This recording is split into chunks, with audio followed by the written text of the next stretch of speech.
Hola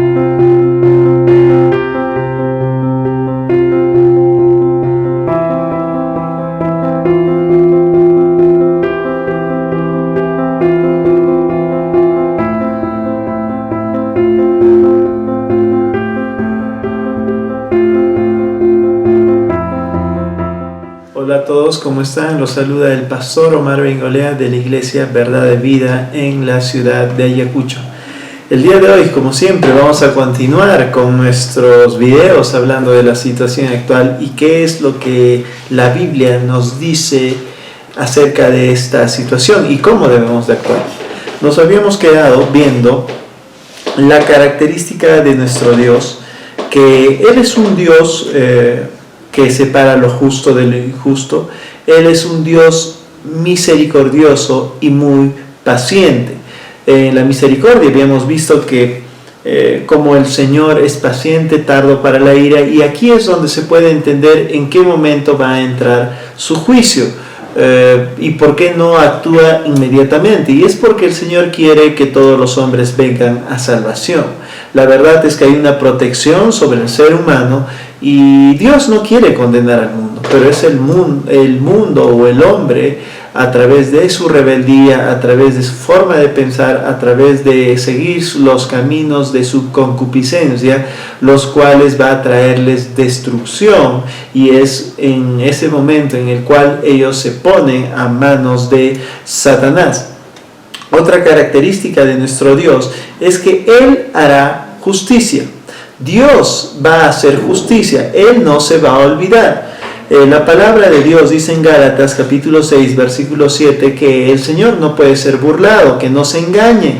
No todo lo que el hombre sembrare, eso también cosechará, eso también segará. Dios está diciendo que no importa cuánto tú quieras tratar de ocultar las cosas, si es que no hay arrepentimiento, ¿okay? Si es que no hay arrepentimiento en tu vida, tarde o temprano estas cosas te alcanzarán. Por eso habíamos visto en videos pasados cómo el pecado alcanza al pecador, ¿no es cierto? Como el pecado, le decía Dios al pueblo de Israel, te alcanzará si es que tú no te arrepientes de estas cosas, si tú no dejas de hacer las cosas que estás haciendo. ¿Por qué razón? Y otra vez aquí repito que el asunto es que Satanás quiere destruir la vida del hombre, porque a él quiere llevar a las personas al infierno, él quiere llevar a la imagen de Dios al infierno, él quiere destruir a la gente. Esa es su obra es matar a la gente a través de la enfermedad, a través del temor, a través de todo este tipo de cosas. Él quiere consumar su obra. Él es un asesino, él ha sido homicida desde el inicio, él ha sido mentiroso, él es padre de toda mentira. Y él quiere consumar su obra. Entonces él no la puede consumar porque hay una protección sobre la humanidad, aún sobre los pecadores, pero que es rota en el momento que ellos continúan una y otra vez rebelándose contra nuestro Dios. También habíamos visto, y ahí nos habíamos quedado, que la palabra de Dios dice en Proverbios capítulo 1 versículo 22, quiero que me acompañen. Proverbios capítulo 1, el versículo 22. Proverbios capítulo 1, el 22 dice: ¿Hasta cuándo, oh simples, amaréis la simpleza? Y los burladores desearán el burlar, y los insensatos aborrecerán la ciencia. Volveos a mi reprensión. Volveos a mi reprensión. He aquí yo derramaré mi espíritu sobre vosotros y os haré saber mis palabras. Dios está hablando aquí el principio del arrepentimiento, del arrepentirse. Y acá vamos a entender por qué el creyente se debe de pedir perdón. El creyente, estando en Cristo Jesús, cuando peca, ¿por qué tiene que pedirse perdón? ¿Cuál es el significado de esa escritura que dice en el Nuevo Testamento? Que, hijitos míos, si alguno de nosotros pecaremos, abogado tenemos con el Padre, el cual es fiel y justo para perdonar nuestros pecados. Eso está hablándole al creyente, no le está hablando al no creyente, le está hablando al creyente. ¿Y por qué se debe pedir perdón? Porque acá entra un poquito la confusión de que, bueno, yo soy justo, yo soy santo por Cristo Jesús, Él me ha librado de todo pecado, entonces ningún pecado tengo yo. Entonces mucha gente está aplicando esto de la manera que no se piden perdón después de ser cristianos, porque Cristo Jesús está en ellos. Entonces malentienden las Escrituras. Eso es cierto, no hay pecado que te acuse, pero es importante pedirse perdón. ¿Por qué razón? Porque es el arrepentimiento lo que te va a permitir continuar avanzando hacia adelante y continuando a crecer, y te va a ayudar a que tu relación con Cristo Jesús, con nuestro Dios, sea armoniosa, no por Él, sino por ti. El arrepentimiento es importante. Este principio es fundamental en la vida y inclusive en la vida natural.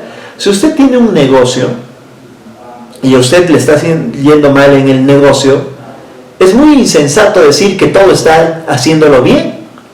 Justamente miles, millones de negocios en el mundo fracasan por no entender qué están haciendo mal y qué están fallando. ¿Ok? Si a tu restaurante, si a tu negocio no vienen clientes, es porque algo estás haciendo mal. Eso lo saben las personas de éxito. Inmediatamente lo que se debe hacer es encontrar el error y corregir el error para de esa manera que todo te vaya bien. Es igual en el ámbito espiritual. Si tú no reconoces que estás haciendo mal en la actualidad como creyente, no vas a entender y no va a poder ser restituida tu vida o tu situación actual. Hay muchos creyentes, inclusive pastores, que no saben y por qué les está yendo mal y no quieren reconocer, no quieren analizar, piensan que todo lo están haciendo bien, pero les está yendo mal. Y ellos confunden, ahí entra una confusión acerca de la fe, en la cual niegan su realidad, pensando que la fe es negar la realidad. Y eso lo hablo porque es lo mismo, a la misma conclusión que llegan los que no han creído en Cristo Jesús, que piensan que la fe es negar la realidad. O sea, se parece a lo que hacía el Chapulín Colorado. ¿Se recuerdan qué es lo que hacía el Chapulín Colorado? Los que han visto el programa, es que ponía su mano en el fuego y decía, no me va a doler, no me va a doler, no me va a doler. Piensan que es mental. Lo analizan bajo la carne, bajo el hombre natural, mas no bajo el espíritu. Y no comprenden que la fe no es negar la realidad, sino cambiar la realidad por el poder de Cristo Jesús. Por eso la palabra del Señor dice, diga el débil, fuerte soy. No está diciendo, diga todo creyente fuerte es, porque no existe la debilidad, sino le está diciendo, diga el débil. O sea, si tú te estás sintiendo débil, si tú estás sintiéndote débil, estás viendo una debilidad, di que eres fuerte. Está hablando de cambiar a través de la palabra. Por eso dice el Señor, llama a las cosas que no son como si fuesen, porque va a cambiar la situación por el poder que hay en la palabra de Dios y en la boca del creyente cuando es hablada por fe. ¿Ok? Eso es lo que ocurre, ¿no? También dice la palabra del Señor, los que están en escasez, los que están en pobreza, estén contentos con lo que tienen, sabiendo que Dios a las finales va a cambiar esa situación. Dese cuenta que está reconociendo cierta situación que están pasando muchos creyentes, a pesar que en Cristo Jesús somos ricos y materialmente, eso lo habla el Señor, pero sabe la situación que estás pasando y sabe que la correcta confesión va a cambiar esa situación para que tú puedas tomar tu herencia y puedas verlo con tus mismos ojos físicos. Eso es lo que ocurre. Mucho estamos analizando como creyentes de una manera natural y por eso no podemos entender las escrituras y tergiversamos las escrituras. ¿Ok? Así que eso dice la palabra de Dios. Sé que me he desviado un poco, pero era necesario aclarar este punto. Cuando usted sigue leyendo en Proverbios, el versículo 24 dice, por cuanto llamé y no quisiste quisisteis oír, extendí mi mano y no hubo quien atendiese, sino que desechasteis todo consejo mío y mi reprensión no quisiste, también yo me reiré en vuestra calamidad y me burlaré cuando os viniere lo que teméis. Se lo habla otra vez a creyentes. Esta escritura sé que se está dirigiendo al pueblo de Israel, pero es un paralelo o es un símil a lo que somos los creyentes, y es que si tú no entras a la reprensión, si tú no corriges lo que estás haciendo mal, vas a cegar lo que has cosechado. Eso es lo que ocurrirá. Vendrá destrucción a tu vida. Recuérdese la parábola del sembrador. La parábola de los dos hombres que pusieron su casa, uno sobre el mar, sobre la arena, y otro sobre la roca. Algunos creyentes, cuando leen esa escritura, dicen, sí, el uno es no creyente y el otro es creyente. No, esa parábola se está dirigiendo a los creyentes. Un creyente que pone su casa sobre la arena y un creyente que pone su casa sobre la roca. Uno es destruido y el otro prevalece. La roca significa la palabra de Dios, el conocimiento, la fe. La arena significa las creencias, significa el temor, el construir tu vida en base no a la palabra de Dios. Eso significa la arena. Y cuando uno está en esa actitud de rebeldía, la destrucción va a venir. Dios no quiso que llegue eso a nosotros. Él no quiso, es más, Él retuvo con todo lo que puede, y Él retiene todo lo que puede por su poder, porque Él es así, pero Él es fiel y justo, y Él es fiel a su palabra. Pero hay cosas que nosotros como creyentes ponemos en manos de Satanás. Y eso es a través del temor, y eso es a través de la falta de arrepentimiento. Recuérdense lo que les dije el video pasado, que una vez un creyente vino y me dijo, sí, no importa, igual me voy a ir al cielo. Esa actitud hace que pongas muchas cosas en las manos de Satanás. Es una actitud rebelde, no es una actitud sabia.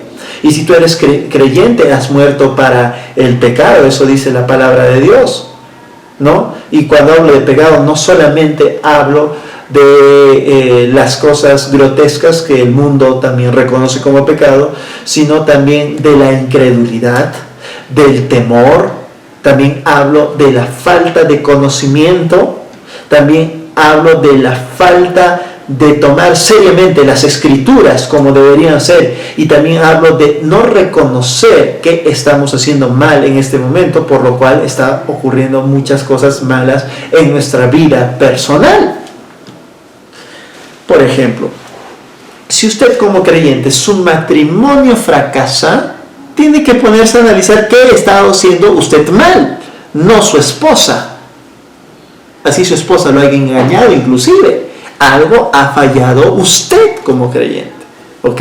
Es un ejemplo, que estoy usando ejemplos extremos, pues esto lo aprendí de mi Señor Jesús, porque Él usaba estos ejemplos para que se me comprenda en totalidad que nosotros como creyentes tenemos enteramente responsabilidad de nuestra vida y de lo que vaya a ocurrir, inclusive en el futuro, inclusive de nuestros hijos. Porque he escuchado a través de los años muchos pastores que lamentablemente ocurre eso, ¿no? En las iglesias, que los hijos de los pastores están terriblemente apartados del Señor. Y he escuchado a algunos pastores justificar y decir, no, es que ahí demuestra cómo cada espíritu es independiente y cada espíritu tiene decisión propia, que no por el hecho que yo sea pastor mis hijos van a seguir a Cristo Jesús, dicen ellos.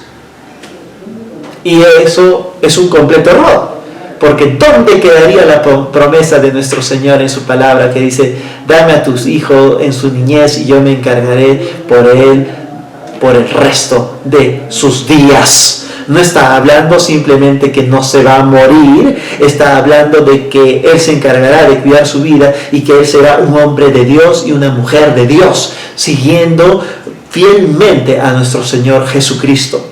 a través de su palabra. No está hablando de creyentes que se están desviando, no, está hablando de seguridad total en Cristo Jesús. Amén, amén. No importa lo que tú pienses, no justifiques las cosas que están pasando en tu vida. El Señor, si tú tienes fe, esa fe alcanzará para futuras generaciones. No sé si lo mencioné en este video, no recuerdo bien, o fue en una de las prédicas, que mencioné que la fe de Abraham fue tan grande, que fue la fe de Abraham que sostuvo e hizo que el pueblo de Israel nunca pereciese y nunca fuera olvidado por amor al Señor. Y eso notamos claramente que muchas veces Dios estaba cansado de un pueblo tan rebelde, hacían cosas, pero que realmente hay muestras Dios que tuvo mucha paciencia y mucha misericordia con ellos, que el Señor tuvo paciencia y no los destruyó a causa de la promesa que se le dio a Abraham. Inclusive cuando Dios mismo propone y estaba cansado ya hasta el colmo de la nación de Israel, le dice a Moisés: voy a levantar otra si tú me lo pides. Pero él, en cumplimiento de su palabra, dice que a través de Moisés, de tal manera que siempre se le cumpliese la promesa que se le dio a Abraham por la fe que tenía Abraham en Dios. Recordemos que Moisés era descendiente de Abraham, ¿ok? Entonces Dios no iba a desechar a todo el linaje de Abraham y levantar otro en lugar de Abraham. Así hagan lo que hagan. Inclusive después de lo que hicieron con el Mesías, Dios no los rechazó a causa de esa fe que es eterna. Y por eso la palabra de Dios habla claramente que serán restituidos una vez que nosotros, los de la iglesia, nos vayamos en el bendito rapto de nuestro Señor Jesús. Jesús viene pronto, que no lo dejen engañar. Quiero terminar con este mensaje, que no se deje engañar por algunas doctrinas que últimamente están apareciendo, que dicen que el rapto no existe, que el rapto ocurrió en los años 70. Esto es una gran falsedad y muchos argumentan, pues no entienden correctamente las escrituras, pues lo analizan con su cerebro y no con el espíritu, de tal manera que el espíritu convenza al cerebro, no el cerebro al espíritu. Hay una diferencia, y es que argumentan con cosas como: no, es que Dios dijo en esta generación, una generación, argumentan y dicen porque Dios dijo que no, algunos no morirán y verán la gloria del Señor viniendo, y no entienden las escrituras y no se dan cuenta que inclusive humanamente se podría entender en el sentido de ver por qué habló esto nuestro Señor Jesús. Si desean, en un tiempo yo les puedo explicar a la luz de la palabra y va a ver cómo les suena tan lógico que hasta el no creyente va a entender estas cosas y por qué habló Jesús estas razones. Esto de los tiempos, esto de no verá algunos de acá no conocerán muerte sin ver la generación, y acá le dejo una duda o una incógnita. Vaya a la palabra, vea acerca de la transfiguración. Va a darse cuenta que no tiene ningún sentido sino para cumplir cierta palabra que dio nuestro Jesús. Así como acabo de decirle un indicio, al buen entendedor pocas palabras, también explica las otras escrituras. Amén, amén. Bueno, hemos terminado el día de hoy. Voy a continuar en el siguiente video y quiero dirigirme aquí a las personas que no han recibido a Cristo Jesús como su Señor y su Salvador.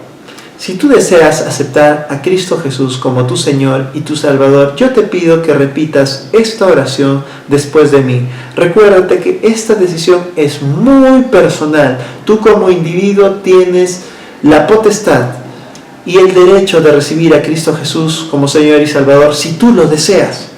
Dios quiere acercarse a ti, Dios quiere ser el amo de tu vida, Dios quiere cuidarte, Dios quiere que vengas a su familia y que no estés en la familia de Satanás, porque Él sabe que Satanás te quiere destruir. Dios te ama, Dios ama a la humanidad, Dios quiere venir a tu vida si tú estás dispuesto a dejar tu vida anterior. Amén. Amén. Si tú deseas, Él te va a ayudar a dejar tu vida anterior. Solamente tienes que estar dispuesto y repetir esta oración conmigo. Por favor, vamos a empezar. Cierra tus ojos. Padre, reconozco que soy pecador, por eso ahora Yo confieso que tú, Jesucristo, eres mi Señor y mi Salvador. Reconozco que Jesús es mi Señor. Yo reconozco y voluntariamente me ciño a tus pies, Jesús. Tú ahora eres el amo de mi vida. Gracias, Padre, porque por aceptar a tu Hijo amado, ahora sé que tengo vida eterna. En el nombre de Cristo Jesús de Nazaret. Amén. Si has hecho esta oración por primera vez, yo te pido que te acerques a la persona que te mostró este video.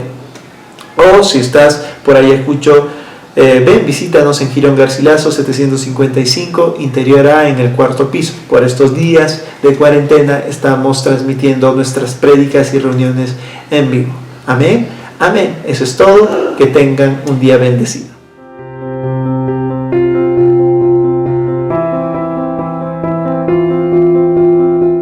Pues Dios lo sabe todo desde ese mismo instante que usted cometió el pecado o cometieron los pecados los otros hombres. Pero esto habla y refiere claramente a los testigos que somos nosotros, los humanos, los seres humanos que estamos alrededor de esas personas.